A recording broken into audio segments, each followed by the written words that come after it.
So hello, இன்றைக்கி உங்க எல்லாருக்குமே நரோட்டோவோட ஸ்டோரியை சொல்ல போகிறேன்.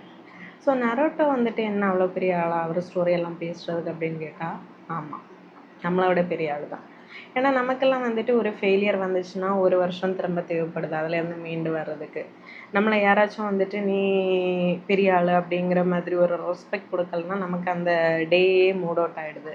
நம்மளை வந்துட்டு அப்ரிஷியேட் பண்ணி நமக்கு ஃபுல் சப்போர்ட், சூப்பர் சூப்பர், பண்ணு பண்ணு பண்ணு, வெரி குட் வெரி குட், இப்படி யாராச்சும் கிளாப் பண்ணிக்கலன்னா நம்ம நெக்ஸ்ட் டே நம்ம எஃபர்ட்டை போட மாட்டோம், கன்சிஸ்டண்டாக இருக்க மாட்டோம். ஸோ இப்படியெல்லாம் நம்ம இருக்கோம். ஆனால் நரோட்டோ இருக்கான்ல, அந்த நரோட்டோ குட்டி பையன், அவன் வந்துட்டு ஆக்சுவலி அவன் வந்து ஒரு ஃபேமஸ் ஃபேமிலி எல்லாம் கிடையாது. அவனுக்கு கூட ஒரு சொல்லப்போனால் ஃபேமிலியே கிடையாது, ஒரு நல்ல ஃப்ரெண்ட்ஸ் கிடையாது, எதுவுமே கிடையாது. ஆனால் உலகமே அவனை பார்த்து சிரிச்சிச்சு. ஸோ அவன் ஒரு ப்ராமிஸ் பண்ணிக்கிட்டான். என்ன ப்ராமிஸ் அப்படின்னா, இனிமேல் நான் ஓட போகிறது கிடையாது, let me stand and face it. So அவன் என்ன பண்ணுறான் அப்படின்னா ட்ரைனிங் செய்கிறான். ஸோ ட்ரைனிங் சேர்ந்ததுமே அவன் அன்னைக்கே எல்லாம் அச்சீவ் பண்ணிட்டானா கேட்டால் கிடையாது. ஃபுல் ஃபெயிலியர்ஸ், அடி, அவனை போட்டு ஃபுல் காயம் எல்லாமே அவன் ஃபேஸ் பண்ணிகிட்டே இருக்கான். ஆனால் அப்போவுமே அவனுக்கு தோணலை. என்ன தோணலை, திரும்ப நம்ம பழைய லைஃபுக்கே போயிடலாம், கம்ஃபர்ட் ஜோன்லேயே ஜாலியாக இருந்துக்கலாம் அப்படின்லாம் அவனுக்கு தோணலை. ஏன் அப்படின்னா அவன் பண்ண ப்ராமிஸை அவனுக்கு காப்பாற்றணும். அதனால் அவன் என்ன சொல்லிக்கிட்டான் அப்படின்னா, நான் இன்னும் இன்னும் இன்னும் இன்னும் இன்னும் என்னோடய எஃபர்ட்ஸ் எவ்வளோ போட முடியுமோ நான் போட்டுக்கிட்டே இருக்கேன், I am never going to give up அப்படிங்கிற மாதிரி அந்த ப்ராமிஸை மட்டும் கண்டிப்பாக காப்பாற்றிட்டுருக்கான். அந்த உலகம் அவனை பார்க்குது, அவனை ஜட்ஜ் பண்ணுது, என்ன இப்படி இருக்கான், என்ன ஒன்றுமே தெரில, இப்படி எல்லாமே சொல்கிறாங்க. ஸோ நம்மளை இதெல்லாம் பார்த்து சொன்னால் நமக்கு எப்படி இருக்கும்? நெக்ஸ்ட் டேலேருந்து நம்ம எழும்புவோமா? இப்போ ஃபார் எக்ஸாம்பிள், நம்ம ஒரு விஷயத்தை க்ரியேட் பண்ணணும்னு நினைக்கிறோம், இல்லை ஒரு பிஸ்னஸே பண்ணணும்னு நினைக்கிறோம், யாருமே வாங்கலை. அப்புறம் நீங்கள் கொஞ்சம் பேர் ஃப்ரெண்ட்ஸ் கிட்ட எல்லாம் சொல்கிறீங்க, இப்படியெல்லாம் நான் ஒரு பிஸ்னஸ் வச்சுருக்கேன், நீங்கள் இது பண்ணுங்கள் அப்படிங்கிற மாதிரி சப்போர்ட் பண்ணுங்கள் அப்படின்னு. ஒரு வாட்டி வாங்கிட்டு அப்புறம் ஸ்டாப் பண்ணிடுறாங்க. ஸோ உங்களுக்கு எப்படி இருக்கும் அப்படின்னா, இந்த பிஸ்னஸ் சரியில்லை, நம்ம மாற்றணும் அப்படி தானே தோணும். இல்லை அப்படின்னா சரி ஓகே இழுத்து மூடிட்டு அடுத்த வேலையை பார்க்கலாம் அப்படிங்கிற மாதிரி தானே தோணும்.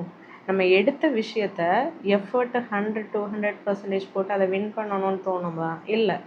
ஸோ அதில் ஒரு பேக் அடிச்சிருவோம். யார் வந்துட்டு அதில் நின்று போராடுறாங்களோ அவங்க எல்லாம் மேலே வந்துடுறாங்க. நம்ம எல்லாருக்குமே ஒரு ப்ளூ பிரிண்ட் ஆல்ரெடி புக்ஸாக நிறைய பேர் சக்ஸஸ் பண்ணவங்க கொடுத்துருக்காங்க. எல்லாருமே சொல்கிறது என்ன அப்படின்னா, எவ்வளோ நீங்கள் ஃபேஸ் பண்ணாலும் அதில் நின்று கன்சிஸ்டண்ட்டாக ஜெயிக்கிறவங்க யார் அப்படின்னா, கண்டினியூஸ் எஃபர்ட் போட்டுட்ருக்கவங்க மட்டும்தான். ஸோ இன்றைக்கி பண்ணிவிட்டு நாளைக்கு பண்ண மாட்டேன், அடுத்த நாள் பண்ணுவேன் அப்படின்னா சக்ஸஸ் வராது. இல்லை அடுத்த நாள் பண்ணிவிட்டு 1 மாதம் நான் பிரேக் அடிச்சிருவேன் அப்படின்னா சக்ஸஸ் வராது. So continues repeat repeat repeat repeat repeat. இந்த நரோட்டோ வந்துட்டு நமக்கு எல்லாருக்கும் கற்றுத்தர பாடம் என்ன தெரியுமா? உலகம் ஒன்று நம்புதோ இல்லையோ, உன்னை அப்ரிஷியேட் பண்ணுதோ இல்லையோ, உனக்கு கை தட்டுதோ இல்லையோ, உன்னை வந்துட்டு நீ பண்ண விஷயம் சூப்பர், நீ க்ரியேட் பண்ண ப்ராடக்ட் சூப்பர் அப்படின்னு சொல்லுதோ இல்லையோ, அந்த எஃபர்ட்டை நீ போடுறது வந்துட்டு யூஸ்ஃபுல்லோ இல்லையோ, நீ ஒன்று உனக்கு கரெக்டாக நினச்சி சக்ஸஸ்ஃபுல்லாக போயிட்டுருக்கல, அதை கரெக்டாக பண்ண. அதான் நரோட்டோ சொல்கிறான். ஸோ நரோட்டோவுக்கு நம்ம எல்லாருமே இன்ஸ்பிரேஷனாக எடுத்துக்கணும். நரோட்டோ வந்துட்டு ரொம்ப நல்ல பையன்தான். சொல்லப்போனால் அந்த நரோட்டோ நான் பார்த்ததே கிடையாது. இது வந்துட்டு பசங்களுக்கு ரொம்ப பிடிக்கும். ஸோ நரோட்டோ யாருன்னு பார்த்தப்போ அது ரொம்ப இன்ஸ்பைரிங்காக இருந்துச்சு.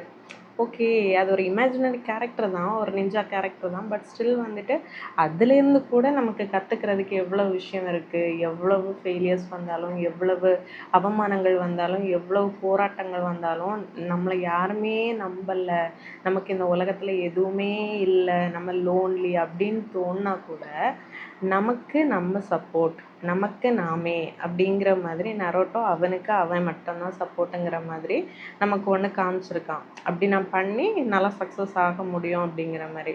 ஸோ நான் உங்களுக்கு சொல்கிறது என்ன அப்படின்னா, எனக்கும் சேர்த்து சொல்கிறது என்ன அப்படின்னா, நம்ம யாருமே பார்க்குறதுக்காக பண்ணுறதில்ல. யாருமே வந்துட்டு நம்மளை வந்துட்டு சூப்பர் வெரி குட், இந்தாங்க உங்களுக்கு இந்த அவார்டு, நீங்கள் வந்து ஒரு 5 வீடியோ க்ரியேட் பண்ணிட்டீங்க, இந்த அவார்டு வச்சுக்கோங்க, எதுவும் கிடையாது.